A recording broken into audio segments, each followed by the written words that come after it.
लो दोस्तों, कैसे हैं आप सभी लोग। Welcome back to the mind study.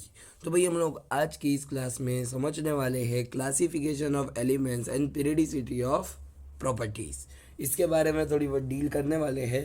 और अगर आप चाहते हैं कि मैं सारे के सारे जनरल ट्रेंड पे भी एक वीडियो डालूँ, काइनाइजेशन एनर्जी का ट्रेंड और वो सारे के सारे ट्रेंड, तो कमेंट में ज़रूर बताना। अगर आपकी विश होगी तो मैं डाल दूँगा, ठीक है। तो चलो पहले तो ये चालू करते हैं। देखो, सबसे पहले आता है laws of triads. Laws of triads सबसे पहले आता है। देखो, डोब्रिनर ट्रेड्स। डोब्रिनर ट्रेड्स, अभी ये डोब्रिनर ट्रेड्स ने क्या कहा। डोब्रिनर ट्रेड्स के हिसाब से देखो, डोब्रिनर ट्रेड्स के हिसाब से क्या होता है कि भाई कोई भी तीन एलिमेंट को ऐसी ऑर्डर में अरेंज करो कि फर्स्ट एलिमेंट और थर्ड एलिमेंट के एटॉमिक मास का सम डिवाइडेड बाय 2 सेंटर वाले एलिमेंट के एटॉमिक मास के बराबर आ जाए, उसको कहा जाता है डोब्रिनर ट्रेड्स। अगर वो फॉलो नहीं हो रहा है तो वो गलत हो जाएगा। फिर आता है law of octaves. Octaves law. Octaves law. Octaves law क्या कहता है। Newlands Octave law.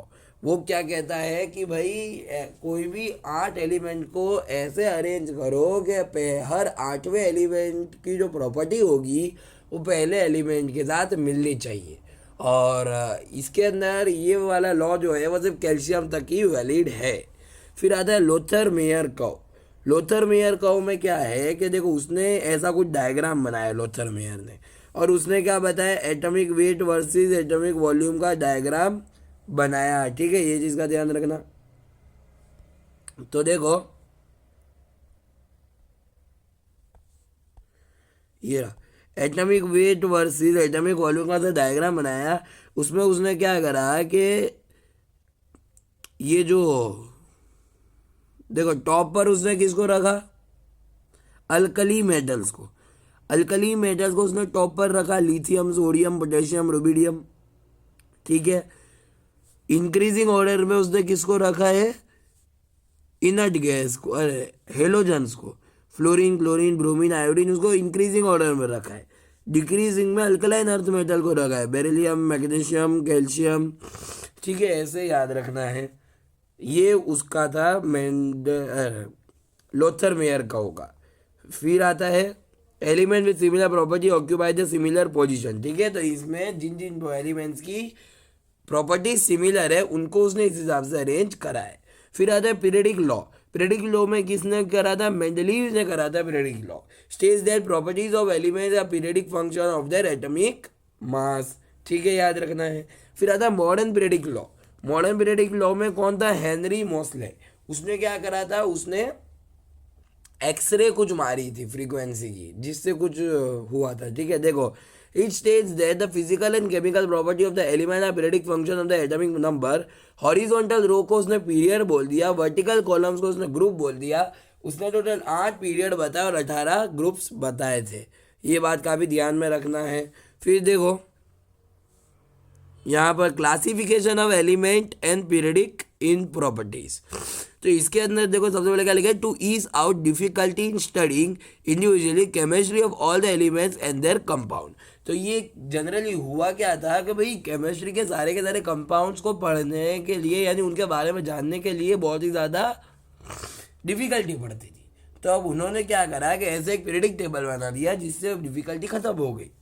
ठीक है, देखो, जेनेसिस और पीरियडिक क्लासिफिकेशन, यानी ये लोगों का योगदान है पीरियडिक क्लासिफिकेशन में। ठीक है, वैसे जिसके बारे में बताया, इन लोगों का योगदान है।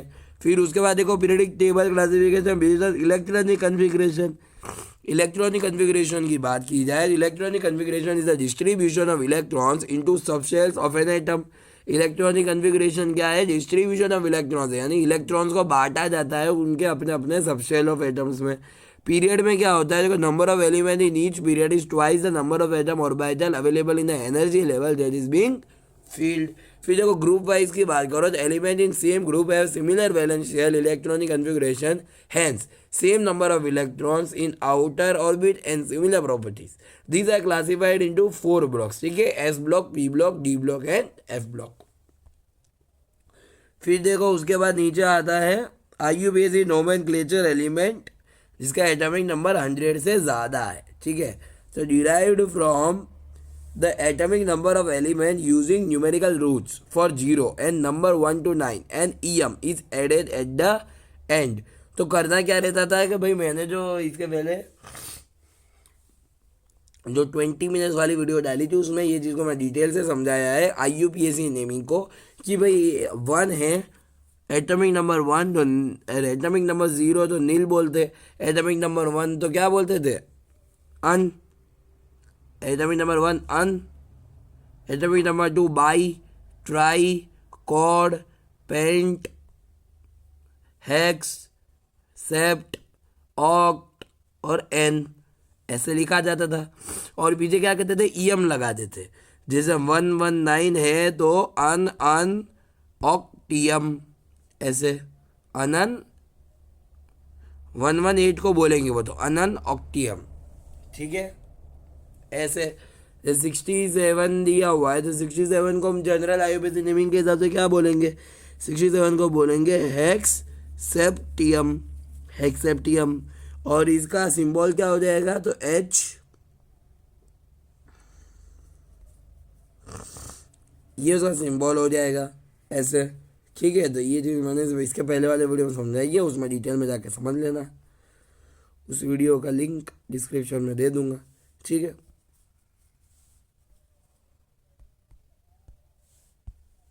ठीक है, याद रखना। फिर उसके बाद आता है देखो पीरियडिक ट्रेंड्स और इन प्रॉपर्टीज ऑफ एलिमेंट। तो पीरियडिक ट्रेंड्स की बात करते हैं, तो देखो ट्रेंड में प्रॉपर्टीज डाउन द ग्रुप और पीरियड के हिसाब से ट्रेंड की बात करते हैं। सबसे पहले देखो एटॉमिक रेडियस। एटॉमिक रेडियस क्या होती है ना, distance from centre of the nucleus to the outermost shell containing electrons. तो सेंटर ऑफ द न्यूक्लियस से आउटर मोस्ट शेल तक के डिस्टेंस को एटॉमिक रेडियस बोलेंगे। जो डाउन द ग्रुप जाएंगे तो इंक्रीज करेगी और लेफ्ट टू राइट जाएंगे तो डिक्रीज करेगी। Electron gain enthalpy, electron gain enthalpy क्या काम आती है, energy release with a neutral isolated gaseous atom accept an electron to form an ion, ठीक है।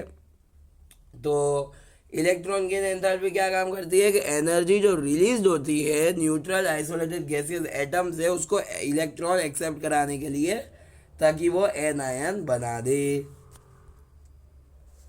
वैसे ये ऐसे कुछ काम आता नहीं है, खाली तुम ऐसे इसके ट्रेंड याद रख लो कि भाई डाउन द ग्रुप तुम्हारी डिक्रीज होगी और अलोंग द ग्रुप लेफ्ट से राइट इंक्रीज करेगी, ये बात का ध्यान रखो। तो देखो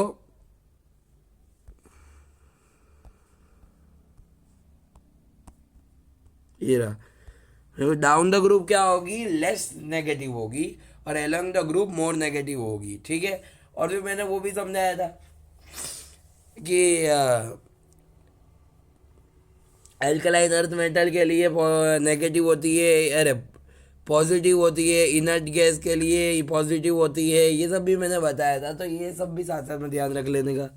फिर आयनाइजेशन एनर्जी की बात करें तो आयनाइजेशन एनर्जी में क्या होता है, the minimum amount of energy required to remove the electron from the outermost orbit of an isolated atom, यानी कि लास्ट ऑर्बिट से जो इलेक्ट्रॉन को निकालने में जितनी एनर्जी लगती है उसी को आयनाइजेशन एनर्जी कहते हैं। इन सबका जनरल ट्रेंड सेम ही होता है कि भाई लेफ्ट से राइट जाओगे तो बढ़ेगा, टॉप से बॉटम जाओगे तो डिक्रीज करेगा। फिर आता है इलेक्ट्रोनेगेटिविटी। इलेक्ट्रोनेगेटिविटी क्या होती है, tendency of an atom to attract the shared pair of electron towards itself, यानी वो खुद की तरफ खींचता है। तो लेफ्ट से राइट जाने पर डिक्रीज, अरे इंक्रीज, टॉप से बॉटम जाने पर डिक्रीज। इलेक्ट्रॉन एफिनिटी, वही लेफ्ट से राइट जाने पर इंक्रीज, टॉप से बॉटम जाने पर डिक्रीज। वैलेंसी की बात करें, number of univalent atom which combine with an atom of given element. तो ये जो वैलेंसी होती है ये तुम्हारी इंक्रीज करती है from 1 to 4 and then decrease from 4 to 0। तो देखो ये जो होती है ना, ये तुम्हारी डाउन द ग्रुप तो कांस्टेंट रहती है, टॉप से बॉटम जाओगे तो वैलेंसी में कोई चेंज नहीं आएगा। नंबर ऑफ यूनिवेलेंट एटम्स जो है which combine with an atom of given element, उसमें नो चेंज आएगा जब तुम टॉप से बॉटम जाओगे। मगर जब लेफ्ट से राइट जाओगे तो 1 से लेकर 4 तक इंक्रीज करेगा और फिर 4 से लेकर 0 तक डिक्रीज करेगा। वो बात का याद रखने का। मेटेलिक कैरेक्टर की बात करें तो मेटेलिक कैरेक्टर टॉप से बॉटम इंक्रीज करता है, लेफ्ट से राइट डिक्रीज करता है। यानी जो मेटेलिक कैरेक्टर होता है directly proportional to atomic radius होता है, मगर non metallic character directly proportional to ionization energy होगी। यानी कि लेफ्ट से राइट इंक्रीज करेगा, टॉप से बॉटम डिक्रीज करेगा तुम्हारा नॉन मेटेलिक कैरेक्टर। ठीक है, फिर उसके बाद देखो यहाँ पर periodic table classification based on types of element. अब टाइप्स ऑफ एलिमेंट की बात करें तो देखो यहाँ ऊपर पहले तो ये चीज़ तो मैंने समझा दी। यहाँ देखो अब टाइप्स ऑफ एलिमेंट्स की बात करें तो सबसे पहले आता है s block, d block, p block और एफ ब्लॉक। सबसे पहले एस ब्लॉक की बात करें तो ग्रुप 1 माना जाता है। ये अल्कली मेटल होता है और अल्कलाइन अर्थ मेटल होता है। अल्कली मेटल यानी कि वो हाइड्रोजन, लिथियम, सोडियम, पोटेशियम, ये सब तुम्हारे अल्कली मेटल होते हैं। फिर अल्कलाइन अर्थ मेटल होता है beryllium, magnesium, calcium, strontium, barium, सब तुम्हारे अल्कलाइन अर्थ मेटल होते हैं। इन सबको याद रख लेने का, ठीक है। तो देखो आगे कि भाई आउटर मोस्ट कन्फिग्रेशन में NS1 या NS2 आता है। NS1 और NS2 से ज़्यादा नहीं हो सकता। Reactive with low ionisation energy, ionisation energy कम के साथ ये रिएक्टिविटी देगा। Metallic character and reactivity increases down the group. तो देखो मेटेलिक कैरेक्टर और रिएक्टिविटी डाउन द ग्रुप बढ़ती है, ये याद रखना। लेफ्ट से राइट रिएक्टिविटी भी डिक्रीज करती है। फिर ले लो पी ब्लॉक, पी एलिमेंट, इसमें क्या होता है ग्रुप 13 से 18 तक होता है। ग्रुप 13 से 18 देखो एस ब्लॉक तुम्हारा ग्रुप 1 से ग्रुप 2 होता है, पी ब्लॉक तुम्हारा ग्रुप 13 से ग्रुप 18 होता है। ऑल्सो कॉल्ड एज रिप्रेजेंटेटिव्स और मेन ग्रुप एलिमेंट्स, ठीक है। तो ऑल्सो कॉल्ड एज रिप्रेजेंटेटिव्स और मेन ग्रुप एलिमेंट भी कहा जाता है। आउटर मोस्ट कन्फिग्रेशन कहाँ से कहाँ होती है, NS2 NP1 से NS2 NP6 तक जा सकती है। ये बात का याद रखने का, NS2 NP1 से NS2 NP6 तक जाती है। At the end of period are low reactive noble gas. तो जब पीरियड खत्म होता है तो लास्ट ग्रुप जो होता है ना ग्रुप 18, उसमें जो नोबल गैस होते हैं वो लेस रिएक्टिव होते हैं। अरे एंड ऑफ पीरियड यानी कि लास्ट पीरियड में, जैसे 8वां पीरियड है उसका जो लास्ट एलिमेंट है यानी 118 एलिमेंट की बात करें उसकी रिएक्टिविटी कम होगी, क्योंकि रिएक्टिविटी डाउन द ग्रुप तो इंक्रीज करती है मगर लेफ्ट से राइट डिक्रीज करती है, ठीक है। फिर मेटेलिक कैरेक्टर की बात करें तो देखो मेटेलिक कैरेक्टर तो तुम्हारा डाउन द ग्रुप इंक्रीज करता है, ये बात याद रखने की। तो जो मेटेलिक कैरेक्टर होता है, मेटेलिक कैरेक्टर तुम्हारा डाउन द ग्रुप इंक्रीज करेगा, ये बात तो याद ही है तुम्हें। फिर उसके बाद आता है डी ब्लॉक। तो देखो डी ब्लॉक तुम्हारा ग्रुप 3 से ग्रुप 12 तक होता है। अब याद कैसे रखे, तो देखो सबसे पहले 2 ग्रुप होते हैं ना, एस ब्लॉक के होते हैं। फिर उसके बाद के जो 10 ग्रुप होते हैं ना वो डी ब्लॉक के होते हैं। फिर उसके बाद के जो 6 होते हैं ग्रुप वो तुम्हारे पी ब्लॉक के होते हैं। और एफ ब्लॉक के तो अलग ही होते हैं, वो भी बता दूंगा। ग्रुप 3 पीरियड 6 होता है और ग्रुप 3 पीरियड 7 होता है, यानी ग्रुप तो 3 ही रहता है। अब देखो डी ब्लॉक में ग्रुप 3 से ग्रुप 12 तक के जो होते हैं वो तुम्हारे डी ब्लॉक होते हैं। आउटर कन्फिग्रेशन NS 0 से 2 N-1 D 1 से 10 ले लेने का। और फॉर्म्स कलर आयन बनाते हैं। एग्जिबिट वेरिएबल वैलेंस, पैरामैग्नेटिज्म, ये सारी चीज़ें भी शो करते हैं। और डी ब्लॉक तुम्हारा ट्रांजिशन मेटल भी शो करते हैं, ट्रांजिशन एलिमेंट होते हैं। ट्रांजिशन एलिमेंट क्यों बोला जाता है, क्योंकि हाईली रिएक्टिव मेटल से हाईली रिएक्टिव नॉन मेटल के बीच में लाई करता है, इसलिए ट्रांजिशन मेटल बोला जाता है। Some are use as catalyst, कुछ तो कैटलिस्ट की तरह भी काम आते हैं। फिर एफ ब्लॉक की बात करें तो also called as inner transition element. F block को इनर ट्रांजिशन एलिमेंट भी बोला जाता है, जिसमें लेंथेनॉइड और एक्टिनॉइड्स दोनों होते हैं। आउटर कन्फिग्रेशन होती है NS 0 से 2 N-1 D 0 से 1 N-1 2 F 1 से 14। सारे के सारे मेटल्स ही होते हैं। और एक्टिनॉइड्स जनरली रेडियो एक्टिव होते हैं। देखो जो लेंथेनॉइड होते हैं ना वो तुम्हारे ग्रुप 3 पीरियड 6 में होते हैं, और एक्टिनॉइड जो होते हैं ना वो तुम्हारे ग्रुप 3 पीरियड 7 में होते हैं, ये याद रख लेने का, ठीक है। ये चीज़ का ध्यान रखना बहुत काम का है। तो जैसे कि देखो यहाँ पर क्या दिया हुआ है, in the long form of the periodic table valence shell electronic configuration of 5s2 5p4 correspond to element present in. तो कौन से एलिमेंट की बात कर रहा है, यानी कौन से ग्रुप में होगा, किस में होगा। तो देखो 4s2 5p4, तो 5p4 यानी कि क्या होगा कि ग्रुप 16 या 17 में से ही एक के बराबर है, क्योंकि पी ब्लॉक में जा रहा है। पीरियड की बात करें तो देखो पीरियड कौन सा आ जाएगा, 5th पीरियड आ जाएगा, है ना।